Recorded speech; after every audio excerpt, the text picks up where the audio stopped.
take back your power and pay attention to what you love, what brings you joy, what makes your body feel good. Like pay attention to that. And then there are things that make you feel sluggish.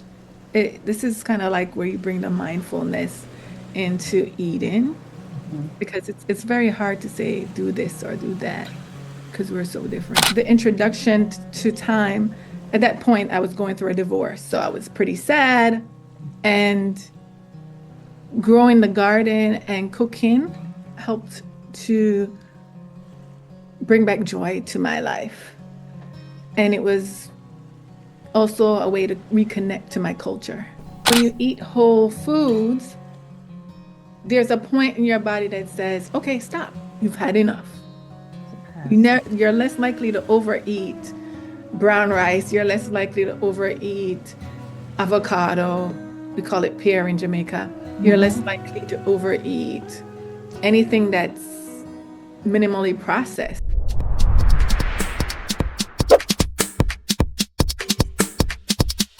Welcome, everyone, to Chatting with the Experts TV show hosted by me, Paula Okonneh, where I speak with women from Africa, women from the Caribbean, women in the diaspora. And these are professional women and successful businesswomen as well. The mission of this show is to educate, to empower, and inspire women globally. And sometimes I have men on the show, but for the most part, it's women. Today's topic is so interesting. It's called Cooking for Leadership, Intelligence, and Health. And my guest is a culinary anthropologist and medical sociologist. Dr. Michelle Beadle Holder explores the deep connection between food, health, and leadership and explains how traditional dietary practices and cultural food rituals impact our well being as well as our cognitive function. She's a speaker, an author, and a coach, and she's also the founder and CEO of the lifestyle company Food at the Center, which helps busy professionals create balanced and meaningful lives. I could say so much more about her, but why don't I let her come on to the show? So, welcome to the show, Michelle. Hi, thanks for having me. Thanks for Paula. joining us today. It's All my right. pleasure. Yes, So, you were saying something? I say it's my pleasure. Thank you. So, you're a culinary anthropologist and a medical sociologist. Tell us more about that. I know some people will be like, what? Yeah, big terms. So actually, I got my PhD in sociology, and my concentration was medical sociology. So I looked at social determinants of health. So instead of just looking at health from a biological perspective, where we think about genes or like health issues being passed down by genes, you think about how your social environment, history, the politics, all of those economics, inequality affects people's overall health and well-being, how they fare in life. And in terms of the anthropology component, when I was in undergrad, I got my degree in sociology and anthropology. And over the years have had a great interest in food and culture and cooking and culture. So I combine those two to look at health in general, especially from a Caribbean or an African diaspora perspective. Yes, food means a lot to us. We know that. Yeah. Yeah. It's got to taste good. It may not have to look the best, but it has to taste good. Yes, exactly. Exactly. Which is part of the reason why I started Food at the Center. Uh, there are many different reasons why I did, but one of the work that I do is around making healthy food taste good. Mhm. I was brought up in a household where my mom was pretty much the main leader in the household, and she exemplifies what healthy living and eating is, like how to prioritize self-care. And she worked a lot when I was growing up, and she had high blood pressure. And, my mom is a pretty, sometimes can be all or nothing, but she definitely changed the diet, reduced sodium for not only herself, but for the entire family. And for me, it was a shocker because anybody in the Caribbean knows that we love our salt fish. And Yes. Breakfast. Good yeah, we breakfast. love our saltfish. And in Jamaica, where I'm from, it's ackee saltfish. So for some Mhm. others, it's cook up saltfish, or Yes. we do some variation of saltfish. Mhm. And for those who don't know, it's salted cod. And but your audience would know. Yeah. So, when she did that, it changed the way that I saw healthy eating. I saw it as like not. And over the years, as I had my own health issues, I was able to recover from issues related to like depression or anxiety. I found healing in the kitchen for my own self. And it started with like a little herb garden, and then a small plot of land and an apartment that I had. And that little herb garden in the US kind of brought me back to my childhood in Jamaica because they cook with a lot of thyme. And, Mhm. Yes. and yeah, I was growing, I discovered these thyme plants. I didn't know that they had such variety of thyme. In the US, it can have silver thyme, variegated yellow thyme, English thyme, French thyme, you name it. There's a whole lot of different varieties. And the introduction to thyme, at that point, I was going through a divorce. So I was pretty sad. And growing the garden and cooking helped to bring back joy to my life. And it was also a way to reconnect to my culture. And eventually I started blending spices. And that's a way that I was able to change how I saw healthy food as not just something that you had to grit and bear and have no joy with, to an actual activity that can enhance well-being personally and for a wide array of people. I love that. I love how it started with, as you said, a plot of land, planting, brought you back to like your childhood. And then from there, you looked at various ways that you could, get different species of a plant, in your case, thyme, that brought you, I guess it gave you good memories and it was able to Yeah. heal you to the point that you're like, okay, what else can I do with this, right? Yeah, I was telling the story and some lady said, "Oh, do you sell spices?" And I was like, "Oh, I do now." And I had to go figure I like out it. how to do it. It turned out when I made them, I didn't want to sell them to anyone. I wanted to keep them to myself. But I'm opening, for people who know that they exist, you can get spices from me, but they're salt free so that people can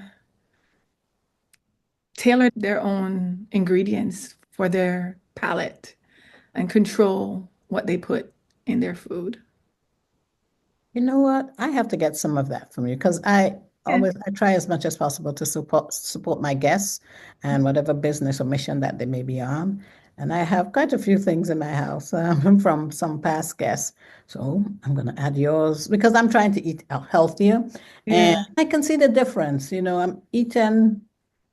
I started doing the green smoothies, and I'm probably veering off the point, but green Uh-huh. smoothies are beginning to work for me because I put in kale, but I put some Uh-huh. other things I like. Like I maybe use oat milk and put some ginger in it. Yeah. Girl, the thing tastes better than it looks. And I'm not hungry, I'm not craving for sweets because It's especially a, those of us who have Caribbean heritage, there's that thing, I was brought up with a lot of, not deliberately brought up with a lot of sugar, but sugar was a part of my diet. And so hmm I gravitated towards this sweet juices and the fudge and sugar cake and so on and so forth. So See, chocolate, I mean, chocolate is one of my best friends, but no longer. So anyway, I'm digressing. No, no, no, it's all aligned.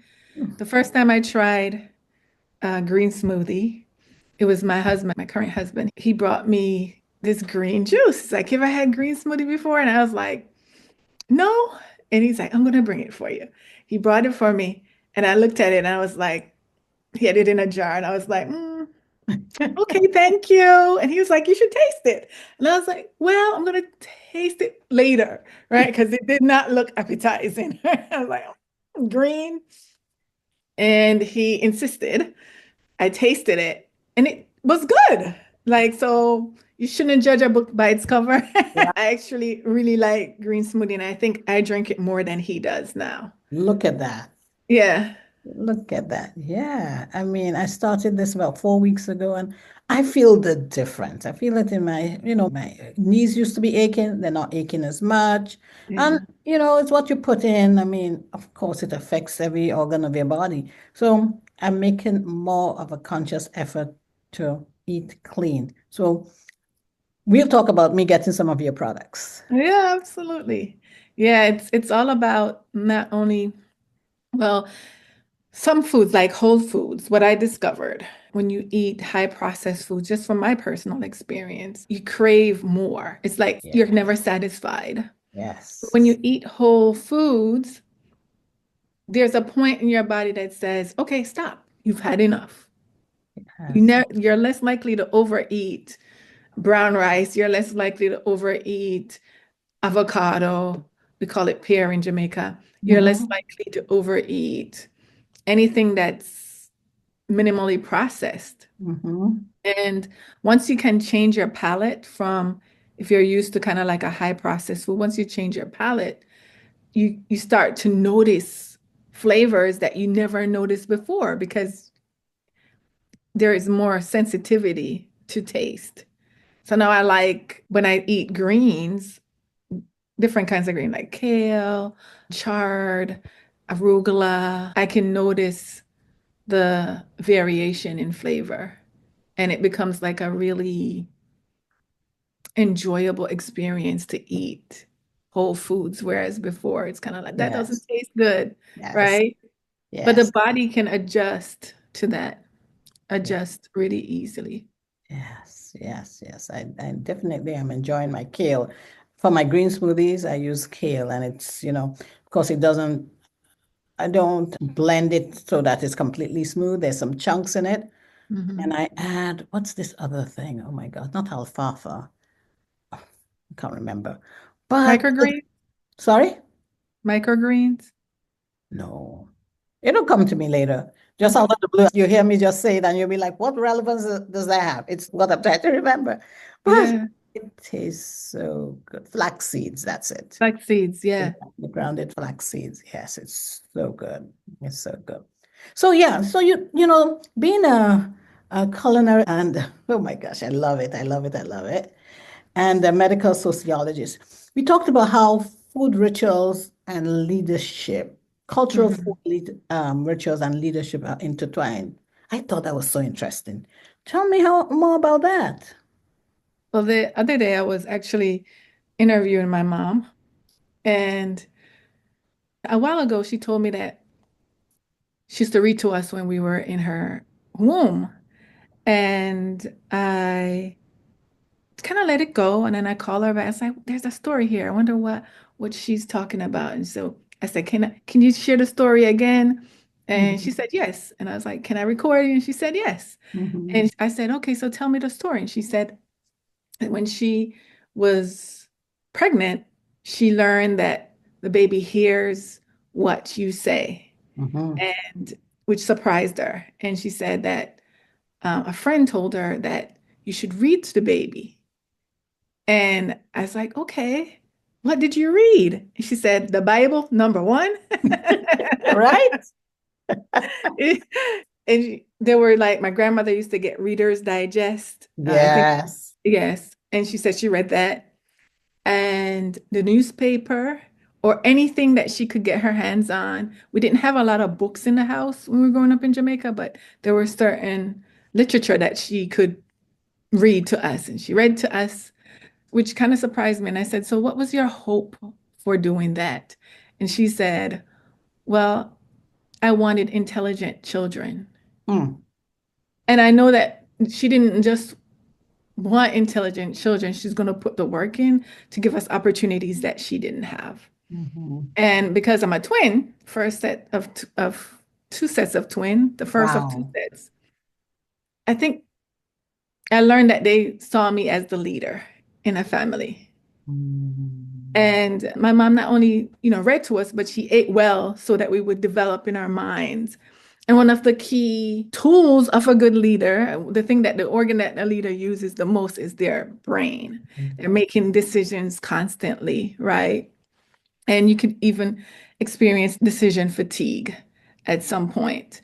And if you're also always really busy, you're skipping meals or you're grabbing something that's really convenient, like takeout or some other type of snack. And if you're, made me think about my mom and her leadership, right? In terms of thinking about the development of the brain of the child since birth and thinking about the development of the body since birth. But then when you grow older, you might invest in the mind, right? They're high achieving people. I like to work with high achievers. You're investing in the mind constantly, personal development and professional development, all of those things. mhm, But you may be not investing as much in your body. mhm. And there's research that shows that there's a connection between the brain and the gut. So they call the gut as like the second brain. Yes, I heard that recently. Yes. Yeah, like a second brain. And if you're feeding the mental brain, like the one in your head, like with information and knowledge and improving yourself, but are you doing the same for the gut? Yeah. And those two things kind of go hand in hand. And it's not that negligence out of our part. I think the research didn't show those connections. We didn't know that those two things were working hand in hand. But some of the things that I want to share is that, prioritize self-care, even if you don't take care of yourself. Think of like how feeding yourself will enhance the goals that you have for your profession. If you want to get that, want to stay sharp, right? You were saying Mhm. even now that you notice you're not experiencing aches and pains, but also Yes. when you eat well, you have better mind, like mental clarity. You're less lethargic. Yes, Uh, for sure. and so you're making I guess what they say, feeding the temple. So that Yes. sets you up for the best that life has to offer. And then think about as a leader, there are others that are watching you, right? Mhm. And with the connection between physical health and brain health. Also, they're showing that there's like research on therapeutic, like culinary therapy, where people are like cooking in addition to getting like talk therapy, and that enhances their well-being, their mental health.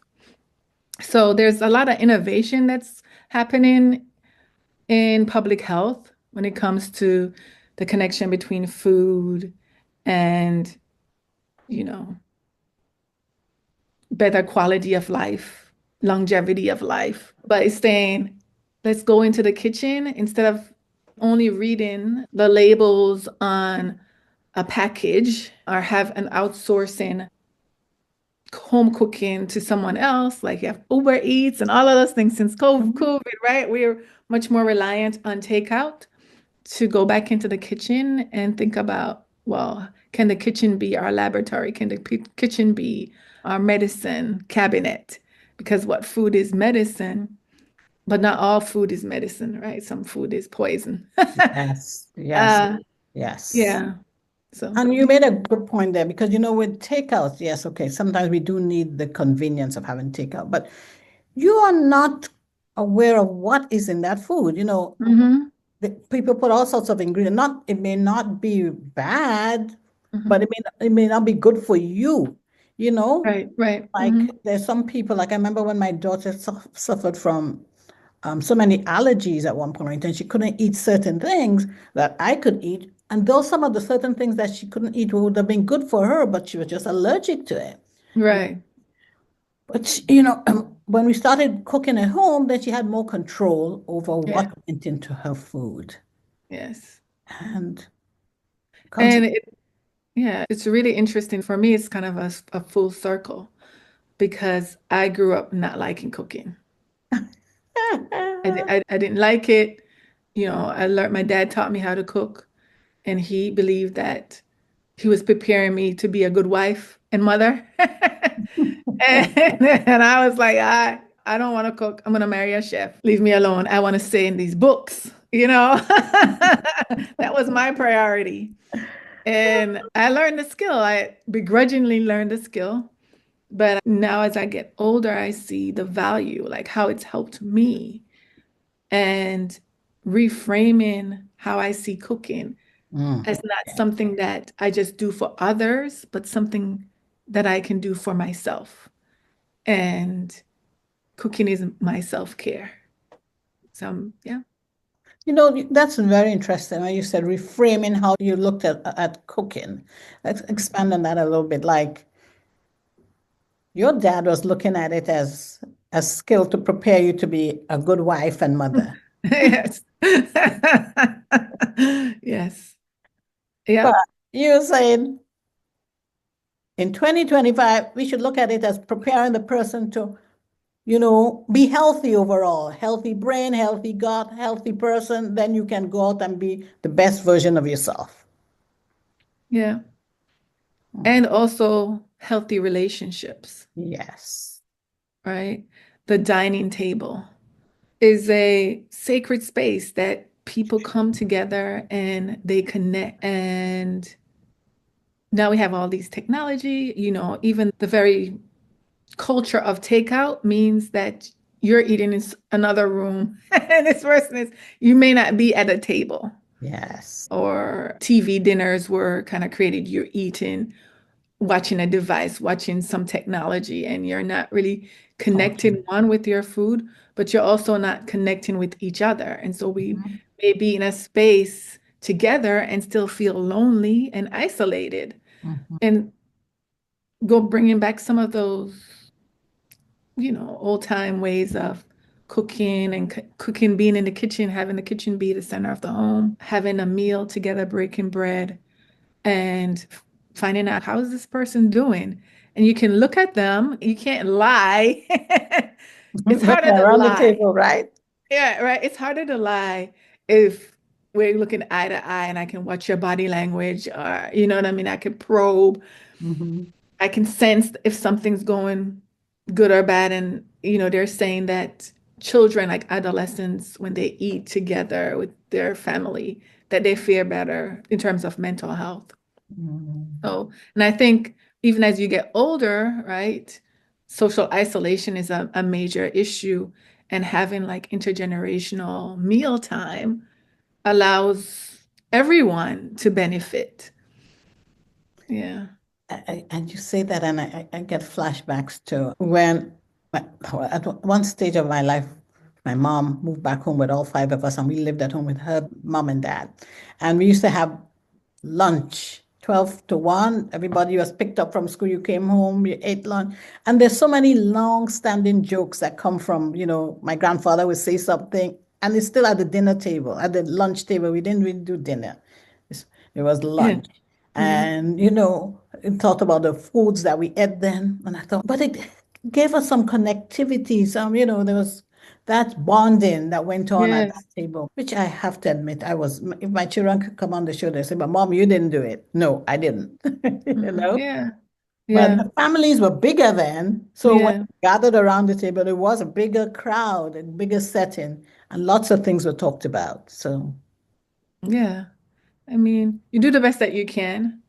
And I think that's why celebrations like Thanksgiving, which, mm, can be stressful and could have social dynamics that don't work out, but mhm, they're like sacred celebrations that mhm. people have, and they bring people bring families together, cookouts, potlucks. Yeah. But people talk about like how, or well, I guess we covered it, how, the challenges, modern living, the challenges and that, break down all our cultural connection. But as you mentioned, you can still kind of vary it. I mean, you can ensure that you meet together maybe once a week, or like you said, cookouts, Thanksgiving. That is something that, I know it's become commercialized, but still it's a way that we can still bring family together Yeah. for for meals. Hmm. Yeah. And I mean, it's not all great. And then the reason why takeout is so popular is because it's work. Cooking is labor. Mhm. It's work. It You is. know, I'm not kidding. You have to be committed. It has to connect to your core value Mhm. for it to be sustainable because the options are so much more easier to kind of, we have options now, whereas before people didn't have takeout. They had to cook, right? If you didn't cook, you didn't eat. Right. So you have to be clear about what's my motivation for cooking Mhm. and how does it align with what I consider valuable. And so it makes that all that labor bearable. It's hard, but it can also be enjoyable, Mhm. right? There are a lot of people that love to cook. It's kind of their therapeutic, Yes. me time. And Yeah. for others, it's drudgery. But I say that there's a role for everyone because historically, cooking was a shared. Yes. It wasn't just one person doing everything, Mhm. you know. So, So, Michelle, you won't believe we've been talking for almost 27 minutes. So okay. because they said time flies when. Hopefully I got to all your questions. Yes, yes, yeah. But there's one question I want to ask you about because I know that you have this company, Food at the Center. Mhm. What can you tell us, or what can you leave with those who are going to be listening at a later time? But of course, we have Q&A immediately afterwards, so people can ask you this question. But so this is for the record. If we Mhm. were to think about any healthy boosting foods that we can put into our modern, we can get practice with nowadays with in the kitchen. What would you suggest? I know you talked about when we eat food whole as opposed to processed, then we have less of a craving for, more processed food. Well, what's one tip at least you could share with us? Well, I say get familiar with herbs and spices. Okay. I because it can transform the way any food tastes. Hmm. Uh, and so, for example, I'll give you some of my top favorites. Now, some people might not like them or not, but I That's would okay. say smoked paprika Okay, I is like a that. good, like if you're trying to reduce your sodium intake, sprinkling a little bit of smoked paprika, even like you would like at the dinner table. Sprinkle some. What else? That's one of my favorites. That's a staple. Cinnamon is also a really nice one. In terms of food, Mhm. I say I wouldn't give a recommendation. I would say pay attention to what you like and what likes you back. That Yeah. would be it- it- people are so different, right? And I'm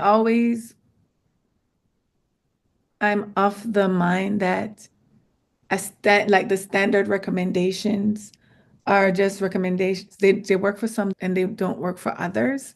So Mhm. I say take back your power and pay attention to what you love, what brings you joy, what makes your body feels good. Like pay attention to that. And then there are things that make you feel sluggish. This is kind of like where you bring the mindfulness into eating Mhm. because it's very hard to say do this or do that because we're so different. I love that. Pay attention to what you're eating. And yes, that is a good note to end on because I know for myself that I discovered that if I use too much ginger, I start to feel very lightheaded. Hmm. So now I pay more attention that yes, ginger is good, but in what quantities? Yes. No?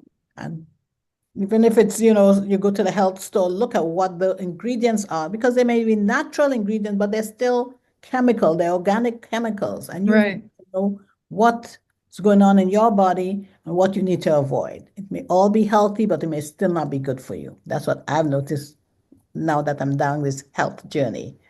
Yeah, absolutely. And don't feel guilty or pressure to follow anybody's when they tell you this is the, like, I don't know, the gold standard and this is like law. Mhm. No,